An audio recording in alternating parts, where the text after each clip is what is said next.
You've got questions and we've got answers. Hi, I'm Kevin Eikenberry, answering the questions that new leaders ask us.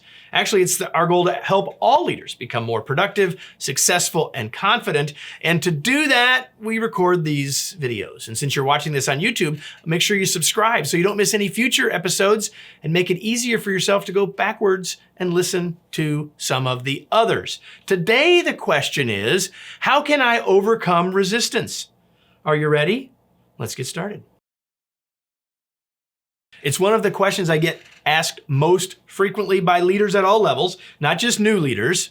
It's an important question. And the question again is, how can I overcome resistance in others, right? How can I overcome resistance? Now, before we get into one answer or one tip to help you do that, I need to give you two facts about resistance that are often overlooked or misunderstood.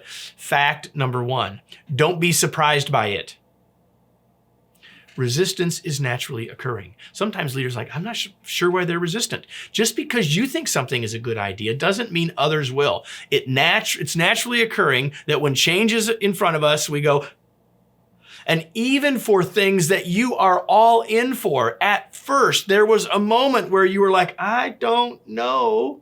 And all we're talking about here is a situation where people still don't know and they're resisting. Don't be surprised by it. And secondly, it isn't as bad as you think. I've asked thousands of people this question. Would you rather people be resistant or apathetic? And about 95% of people say, well, I'd rather have resistance because at least they care, which is exactly true. So putting resistance in that context, that it's gonna happen and it's not as bad as you think, is a big thing to help us get started. But even so, we do need to help people get through resistance. So I want to give you one technique today that will help you do that, right? And here it is. Recognize and overcome the what if loop. The what if loop? It's the asking of the what if questions. So the first thing we need to do is understand what it is and help them get out of this loop. Let me give you some examples. Well, what if it doesn't work? Well, what if we or I look stupid when we do this? I mean, after all, it's new, right? I don't know. How's it going to go? Are we going to look stupid? What if it isn't as good an idea as it seems? Like, this sounds like an okay idea, but there's all kinds of potential problems, aren't there? These are the kinds of what if questions I'm talking about. Listen, they are fair questions. There's nothing wrong with these questions. But when we stay in that loop and we keep asking them, it leads us to greater levels of worry and anxiety, and resistance ensues and perhaps strengthens. So if we know that happens, what can we do to get out of that? Well, the first thing is that we need to flip them around. Flip the what if questions around. Let me give you some examples based on the ones I shared with you earlier. Well, what if it works great? I mean, they said, well, what if it doesn't work? Well, what if it works great? Okay.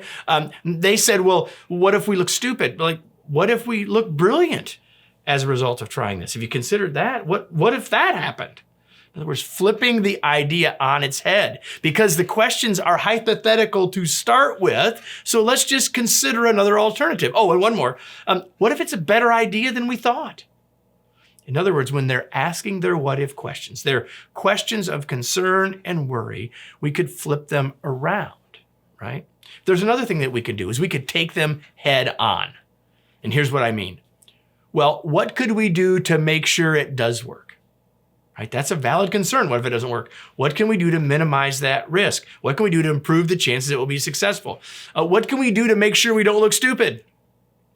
What could we do to make it as good a possible idea as we could?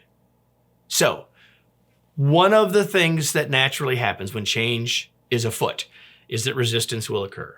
And one of the reasons that occurs is because people get caught in a negative what if question loop. And what we can do as leaders is help people, is to understand that loop and then use the loop to move people out of it, reducing their resistance and moving us toward our change. Let me close with today's tweet. Don't let the what if questions stand in the way of making a change. Flip the negative what ifs around or acknowledge them and overcome them.